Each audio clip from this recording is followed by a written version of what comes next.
നമസ്കാരം എല്ലാ മലയാളി പ്രേക്ഷകർക്കും SU വിഷൻ അവതരിപ്പിക്കുന്ന മറ്റൊരു അധ്യായത്തിലേക്ക് ഒരിക്കൽ കൂടി ഹൃദ്യമായി സ്വാഗതം ചെയ്യുകയാണ്. ഞാൻ നിങ്ങളുടെ സ്വന്തം അസുമോനാണ്. ഇന്ന് നമ്മൾ വന്നിരിക്കുന്നത് ഒരു കൂളർ എങ്ങനെ നമുക്ക് ക്ലീൻ ചെയ്യാമെന്നുള്ളത് ആണ്. ഒരു സുഹൃത്ത് കമൻറ്റായി ചോദിച്ചിരുന്നു, നമ്മുടെ കൂളർ മിക്കോയിൻ്റെ ഒരു കൂളറാണ്. പലതരം കൂളറുകളുണ്ട്. ഈ കൂളറൊക്കെ ക്ലീൻ ചെയ്യുക അത്യാവശ്യമാണ്. അല്ലെങ്കിൽ മാരകമായ രോഗങ്ങൾ പൊടി മൂലം നമുക്കറിയാം, പൊടി അടിഞ്ഞു കൂടിയ ഭാഗം ക്ലീൻ ചെയ്യാത്തത് മൂലം ബാക്ടീരിയ റൂമിൽ വിന്യസിക്കുകയും അത് മൂലം രോഗങ്ങൾ പിടിപെടുകയും ചെയ്യും. ചെറിയ കുട്ടികളുള്ള റൂമുകളൊക്കെ ആണെങ്കിൽ പെട്ടെന്ന് അസുഖങ്ങൾ ഈ കൂളർ ഉപയോഗിക്കുന്നത് കൊണ്ട് ഉണ്ടാവുകയും ചെയ്യും. അപ്പം നിങ്ങൾക്കറിയാം, ഡസ്റ്റ് പൊടി ഫിൽറ്റർ ചെയ്യുന്നൊരു ഭാഗം ഈ കൂളറിൻ്റെ ബാക്ക് വശത്തുണ്ട്. ഞാനിപ്പോൾ കാണിക്കുന്നതാണ്. ആ വശം നല്ലവണ്ണം ക്ലീൻ ചെയ്യണം. ഇല്ലെങ്കിൽ തീർച്ചയായിട്ടും അസുഖങ്ങൾ ബാധിക്കുമെന്നുള്ളത് യാതൊരു സംശയവുമില്ല. കൂളറിൻ്റെ ആരോഗ്യത്തിനും നല്ല രീതിയിലുള്ള കൂളിങ്ങിനും അതുപോലെ തന്നെ മറ്റു ആവശ്യങ്ങൾക്കൊക്കെ ഈ ഒരു ക്ലീനിങ് വളരെ ആവശ്യമാണ്.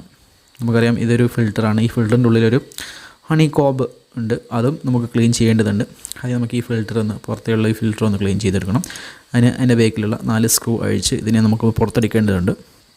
പല കൂളറുകളും നമുക്കറിയാം, ഞാൻ കൈ കൊണ്ട് ജസ്റ്റ് തൊട്ടപ്പോൾ തന്നെ എത്രമാത്രം പൊടിയാണ് അടിഞ്ഞു കൂടിയിട്ടുള്ളത് നമുക്ക് മനസ്സിലാക്കാൻ സാധിക്കുന്നുണ്ട്. പലതരം കൂളറുകൾ പലതരം ഡിസൈനുകളിൽ വിപണിയിൽ ഇറക്കുന്നുണ്ട്. എല്ലാത്തിനും ഇതേപോലെ തന്നെ ആയിരിക്കും. ബാക്കിൽ ഒരു ഫിൽറ്റർ ഉണ്ടാവും, അതിൻ്റെ ഉള്ളിൽ ഒരു ഹണിക്കോബ് ഉണ്ടാവും. ഹണിക്കോബ് ആണ് നമുക്കറിയാം, വെള്ളം വെച്ച് കുതിർത്ത ശേഷം ആ ഹണിക്കോബിലൂടെ എയർ കടന്ന് ഫാനിലൂടെ അപ്പുറത്തെത്തുമ്പോഴാണ് നമുക്ക് കൂളിംഗ് അനുഭവപ്പെടുന്നത്. നമുക്കിത് അഴിച്ചു നോക്കിയാൽ മനസ്സിലാവും. അപ്പോൾ ഇതേപോലെ തന്നെ ആയിരിക്കും പലതും അഴിച്ച് ക്ലീൻ ചെയ്യാൻ സിമ്പിളാണ്. പലതും പല ഡിസൈനിൽ നിർമ്മിച്ചത് കൊണ്ട് തന്നെ പലതിൻ്റെയും ആ ഒരു രൂപം ആകൃതിയിൽ വ്യത്യാസം ഉണ്ട് എന്നല്ലാതെ മറ്റൊരു പ്രശ്നവും ഇല്ല. അപ്പോൾ അതുകൊണ്ട് തന്നെ ഞാൻ അയക്കാനായിട്ട് ശ്രമിക്കുകയാണ്. അപ്പോൾ പലരുടെയും ഈ ഒരു ഇത് ചാമ്പ് എന്ന് പറയുന്ന മോഡലാണ്. മെക്കോയിൽ പല ഓറിയൻ്റ് ഉണ്ട്, ബജാജ് ഉണ്ട്. പലതരം കമ്പനികൾ കൂളറുകൾ ഇറക്കുന്നുണ്ട്. പലതരം ഡിസൈനുകൾ ഇറക്കുന്നുണ്ട്, മോഡലുകൾ ഇറക്കുന്നുണ്ട്. അപ്പോൾ അതിനനുസരിച്ചുള്ള ഒരു രൂപത്തിലുള്ള മാറ്റം മാത്രമേ ഉള്ളൂ. ഏകദേശം ബാക്ക് സൈഡ് നമുക്ക് നിഷ്പ്രയാസം ക്ലീൻ ചെയ്യാവുന്നതാണ്. അതിന് മറ്റൊരാളെ ആശ്രയിക്കേണ്ട ആവശ്യം ഇല്ല. അപ്പോൾ അതുകൊണ്ട് തന്നെ ഞാൻ ഈ ഒരു മോഡലുള്ളവർക്ക് ഇത്തരത്തിൽ ബാക്ക് സൈഡ് ഊരിയെടുത്തിട്ട്, ഇതാണ് ഹണിക്കോബ് എന്ന് പറഞ്ഞ സാധനം. ഈ ഹണിക്കോബ് നമുക്കറിയാം, ഒരു തേനീച്ചക്കൂടിൻ്റെ അട പോലെ ഇരിക്കുന്നതാണ് ഹണിക്കോബ് എന്ന് പറയുന്നത്. ഈ ഹണിക്കോബിലും അതുപോലെ തന്നെ ഇത് ഒരുപാട് ഡസ്റ്റ് ഉണ്ടാവും. ഇത് നമുക്ക് ക്ലീൻ ചെയ്യേണ്ടതുണ്ട്. ഇത് ശരിക്കും പറഞ്ഞാൽ ഈ ഒരു ഹണിക്കോബ് കുതിർന്നിട്ടാണ്, ഈ കുതിർന്ന ഈ ഹണിക്കോബിൻ്റെ ഉള്ളിലൂടെ വായു കടന്ന് അപ്പുറ സൈഡിലെ ഫാൻ മുഖേന നമ്മുടെ റൂമിലേക്ക് സ്പ്രെഡ് ചെയ്യുകയാണ്. അങ്ങനെയാണ് ഈ കൂളിംഗ് അനുഭവപ്പെടുന്നത്. താഴെ കാണുന്ന ടാങ്കാണ്. ടാങ്കിലേക്ക് ഒരു ഓസ് പോയത് കാണാം. അതൊരു മോട്ടർ വെച്ചിട്ട് ആ ടാങ്കിലുള്ള വെള്ളം മുകളിലേക്ക് എത്തിച്ചിട്ട് ഈ ഹണിക്കോബ് കുതിർക്കുകയാണ് ചെയ്യുന്നത്. അപ്പോൾ താഴത്തുള്ള ടാങ്കിൻ്റെ കോലം നമുക്കറിയാം, അടച്ച് ചെളി പിടിച്ച് കിടക്കുന്നുണ്ട്. അതേപോലെ തന്നെ ഇതിൻ്റെ ഫാൻ്റെ ബ്ലോവറാണ് കാണുന്നത്, ലീഫ് എന്ന് പറയാം. ആ ബ്ലോവറിൽ നിറച്ചും പൊടിയുണ്ട്. ഇതൊക്കെ നമുക്ക് ക്ലീൻ ചെയ്യേണ്ടതുണ്ട്. നമുക്ക് അത്യാവശ്യത്തിന് നമുക്ക് ബ്ലോവർ ക്ലീൻ ചെയ്തില്ലെങ്കിലും ഈ ഹണിക്കോബ് അതിൽ തന്നെ അതിൻ്റെ പുറത്തുള്ള ഫിൽറ്ററൊക്കെ ഒന്ന് ക്ലീൻ ചെയ്തെടുക്കുക അനിവാര്യമാണ്. അതുകൊണ്ട് തന്നെയാണ് ഞാനിത് ബാക്ക് സൈഡ് അഴിച്ചത്. അപ്പോൾ നമുക്ക് നോക്കുകയാണെങ്കിൽ ഇത് നിറച്ചും പൊടിയുണ്ട്. അപ്പോൾ ഞാനിതൊന്ന് ബ്രഷ് വെച്ച് ഒന്ന് ക്ലീൻ ചെയ്തെടുക്കുകയാണ്. മാർക്കറ്റിൽ പലതരം കമ്പനികളുണ്ട്. പലതിലും അയക്കാൻ വ്യത്യസ്തമായ രീതിയിലായിരിക്കും ഒരു പക്ഷേ സ്ക്രൂ സെറ്റ് ചെയ്തിട്ടുണ്ടാകും. അപ്പോൾ ഏത് കമ്പനിയാണെങ്കിലും ഇത്തരത്തിൽ അഴിച്ചെടുക്കാൻ സാധിക്കുമെന്നുള്ളത് തീർച്ചയാണ്.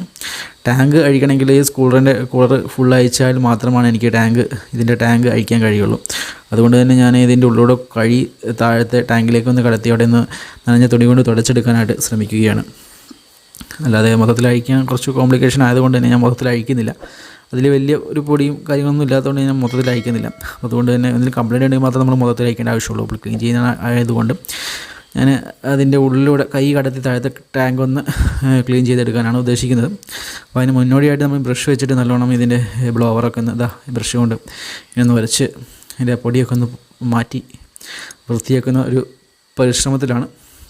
ഇത് ആ നീല നിറത്തിൽ കാണുന്നത് ഒരു ഓസാണ്. അതായത് ടാങ്കിലെ വെള്ളം മുകളിലേക്ക് പമ്പ് ചെയ്യുന്ന ഒരു ഓസാണ്. ആ ടാങ്കിലെ വെള്ളം മുകളിലേക്ക് പമ്പ് ചെയ്യുമ്പോൾ ആ മുകളിൽ നിന്ന് ഈ ഹണിക്കോബിലേക്ക് വീഴ്ത്തുകയാണ് ചെയ്യുന്നത്. ഹണിക്കോബിൽ നിന്ന് വെള്ളം കിനിഞ്ഞ് വീണ്ടും ടാങ്കിലേക്ക് തന്നെയാണ് വീഴുന്നത്.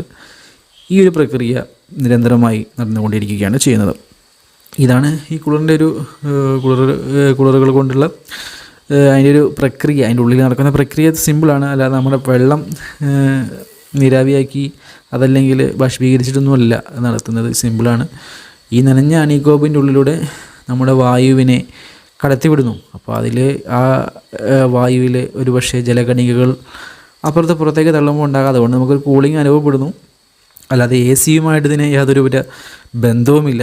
എ സിയുമായിട്ട് ഇത് കമ്പയർ ചെയ്യേണ്ട ആവശ്യവുമില്ല.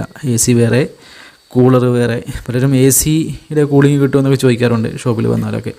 അപ്പോൾ ഷോപ്പിൽ പോയിട്ടൊക്കെ ചോദിക്കുമ്പോൾ നമ്മൾ പറയും എ സി തന്നെയാണ്, മറ്റൊരു എ സി തന്നെയാണെന്നൊക്കെ പറയുകയാണെങ്കിൽ അത് തീർച്ചയായും മണ്ടത്തരം മാത്രമാണ്. എ സിയായിട്ട് യാതൊരു ബന്ധവുമില്ല. എ സി വേറെയാണ്, കൂളർ വേറെയാണ്. എന്ന് വെച്ച് കൂളർ പച്ചവെള്ളം എടുത്തിട്ട് അതിനെ ബാഷ്പീകരിച്ചിട്ട് നീരാവിയാക്കിയോ അല്ലെങ്കിൽ മറ്റേതിൻ്റെ രീതിയിൽ മാറ്റിയോ ആണ് തണുപ്പുണ്ടാക്കുന്നത് വെച്ചാൽ അങ്ങനെയൊന്നുമല്ല. ജസ്റ്റ് നമ്മുടെ ഫാനിൻ്റെ പിറകിൽ ഒരു നനഞ്ഞൊരു വസ്തുവിലൂടെ കാറ്റിനെ കടത്തി അതിന് മുന്നിലുള്ള ഫാനിലൂടെ നമ്മളിലേക്ക് എത്തിക്കുന്നുവെന്ന് മാത്രം. സിമ്പിൾ പ്രക്രിയ തന്നെയാണ്. നമുക്ക് അയച്ചു നോക്കിയാൽ തമാശയായിട്ട് തോന്നും, പക്ഷേ ഭയങ്കര വിലയായിട്ട് നമ്മൾ വില കൊടുത്ത് വാങ്ങുമ്പോൾ ഭയങ്കര വിലയായിട്ട് അവർ ചോദിക്കുന്നുണ്ടെങ്കിലും അതിലുള്ള സംഭവം വെറും ഒരു ഫാന്, ഒരു മോട്ടർ, 2 മോട്ടർ മാത്രമേ ഇതിനകത്ത് ഉള്ളൂ എന്ന് മാത്രമാണ് സംഭവം. ഓക്കെ, അപ്പോൾ ഇത് നല്ലോണം ഞാനൊന്ന് രണ്ടും നമുക്ക് വേണമെങ്കിൽ വെള്ളം ഒഴിച്ച് ക്ലീൻ ചെയ്യാം. അണിക്കോ പോലെ തന്നെ ബേക്കിലുള്ള ഫിൽറ്റർ നമുക്ക് വേണമെങ്കിൽ വെള്ളം ഒഴിച്ച് ക്ലീൻ ചെയ്യാം. ഞാൻ ഏതായാലും ആ മെയിൻ ഫിൽറ്റർ മാത്രം, പുറത്തേയുള്ള വേറെ ഫിൽറ്റർ മാത്രം ഞാൻ ക്ലീൻ ചെയ്തെടുക്കുകയാണ്.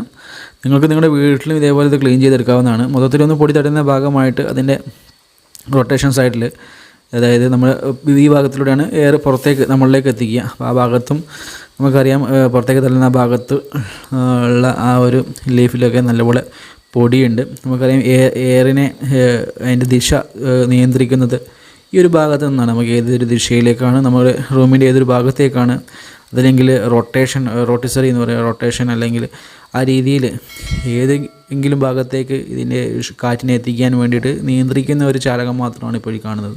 അപ്പോൾ ആ ഭാഗത്ത് നിറച്ച് പൊടിയുണ്ട്. അപ്പോൾ അത് ഞാനൊന്ന് ക്ലീൻ ചെയ്ത് ശേഷം നനഞ്ഞ തുണി കൊണ്ട് തുടച്ച്, മൊത്തത്തിൽ ഞാൻ കാണിക്കുന്നില്ല, നനഞ്ഞ തുണി കൊണ്ട് തുടച്ചൊക്കെ ഒന്ന് വൃത്തിയാക്കിയിട്ട് ഒന്ന് സുന്ദര കുട്ടപ്പനാക്കി എടുക്കാൻ ശ്രമിക്കുകയാണ്. മൊത്തത്തിലുള്ള അതിനൊരു വൃത്തിയും ഒക്കെ. നമുക്ക് ചെറിയ കുട്ടികളുണ്ടെങ്കിൽ ഈ കൂളർ ഉപയോഗിക്കുന്നതിനോട് ഈ പൊടിയിലൂടെ വരുന്ന ബാക്ടീരിയകളൊക്കെ ഉണ്ടാവും. അതിലൊക്കെ നമുക്ക് റൂമിലേക്ക് സ്പ്രെഡ് ആവുകയാണ് ചെയ്യുന്നത്. ഈ പൊടി കാരണം ഇതിനകത്തുള്ള ബാക്ടീരിയ മൊത്തം റൂമിലേക്ക് സ്പ്രെഡ് ആവും. അപ്പോൾ ക്ലീൻ ചെയ്തിട്ട് വേണം എപ്പോഴും കൊച്ചു കുട്ടികളുള്ള വീടുകളിലൊക്കെ കൂളർ ഉപയോഗിക്കാൻ. ഡയറക്റ്റ് കുട്ടികളുടെ മുഖത്തേക്ക് കാറ്റെത്തുന്ന രൂപത്തിലൊന്നും നമുക്കും ഹാനികരമാണ്. പലർക്കും അറിയാം, രാത്രി നമ്മൾ ഉറങ്ങുന്ന സമയത്ത് കൂളർ ഉപയോഗിക്കുന്നുണ്ടെങ്കിൽ അത് രാവിലെ ആകുമ്പോൾ മേലുവേദന മറ്റ് അസ്വസ്ഥങ്ങൾ കണ്ടുവരുന്നുണ്ട്. അതേപോലെ തന്നെ കാണുന്നത് അടിയിലത്തെ വെള്ളം പുറത്തേക്ക് കളയുന്ന ഒരു വാൽവാണ്. ഓക്കെ, അപ്പോൾ ഇതാണ് ഈ ഒരു വീഡിയോയിൽ. നിങ്ങൾ ഇതേപോലെ സിമ്പിളായിട്ട് ചെയ്യുക. മറ്റൊരു വീഡിയോയിൽ മറ്റൊരു ഇമ്പോർട്ടൻറ്റ് വിഷയവുമായി നമുക്ക് വീണ്ടും എത്താം. അതുവരേക്കും ടേക്ക് കെയർ, ബൈ.